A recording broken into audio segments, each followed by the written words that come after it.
Thanks, Patty.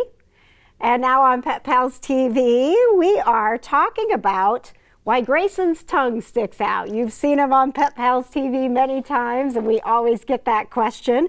It is a medical question, so I brought with me today our wonderful medical correspondent, Tom Dock. Thanks for being here. Thanks, Grayson. Yes, Grayson appreciates you and appreciates all the vets who work hard helping cats who get diagnosed with stomatitis, which is a real difficult condition and a pretty shocking one as a pet parent who was told about it, to hear your cat's gonna have to have all of their teeth removed. So let's start with some basics. Yes. Stomatitis. Okay, stoma is Greek for mouth. Itis means inflammation. Okay, you just blocked the star.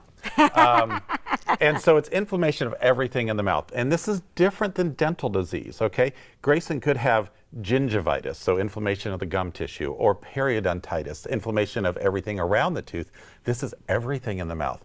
It's ulcerations, it's bad breath, it's bleeding, it's painful, really, really painful. Yeah, that was what we noticed right away. I think it was the bad breath, right? But you're like, oh, we adopted him. We don't really know his history. Maybe we need to get his teeth cleaned. But it was when he started almost like he was like clicking his head, like something felt funny. So it was, for us, it was just like, well, okay, maybe he's got a tooth that needs to come out. We never dreamed it was going to be all of the teeth that come out. Right, and we could talk about treatments in a few minutes too, because there's a couple different ways that they can go.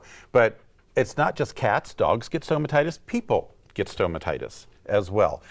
The problem is we don't know what really causes it. It could be bacteria. It could be viruses. There is a virus, feline calicivirus, that we vaccinate for that. But still, a lot of cats with stomatitis have that, along with cats who are feline leukemia positive or FIV, feline immunodeficiency virus positive, are at increased risk for it. And let's talk about the treatments, because we have mentioned Grayson got the full treatment of having all of his teeth removed, but there are several options. Right, so a lot of veterinarians might turn to antibiotics, they might turn to steroids, and some of those are good, but what we find is that 60 to 90% of cats with the extraction of the teeth, whether it's a full mouth extraction or just everything behind the canines, either are cured or are so vastly improved that they can get by with medical treatment. And Grayson actually had some additional treatment after his surgery. It was so interesting. They'd put these little goggles on him and do a laser treatment. So cold laser therapy, and this is a new thing that's really, I would say over the last 10 to 15 years, has really gotten a lot of traction in veterinary medicine. So the idea is with certain pulses of light, it's increasing the healing ability of the body, and so you're not going to have that overactive immune response anymore. And of course, the next question I get when people learn that Grayson has no teeth is, how does he eat? How does he eat, right? We tend to forget that cats are obligate carnivores and they tend to swallow their food whole. They'll just pick it up with their tongue, throw it in the back of their mouth, and they do absolutely fine. Yeah, he actually surprisingly still prefers kibble over his canned food, even though he has no teeth. Right.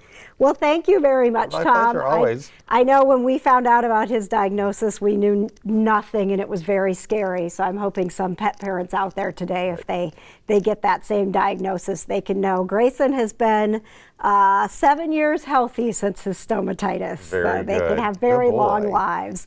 Thank you so much for being here today, Tom. We've got more Pet Pals TV coming up. I'm KJ, your kitty correspondent.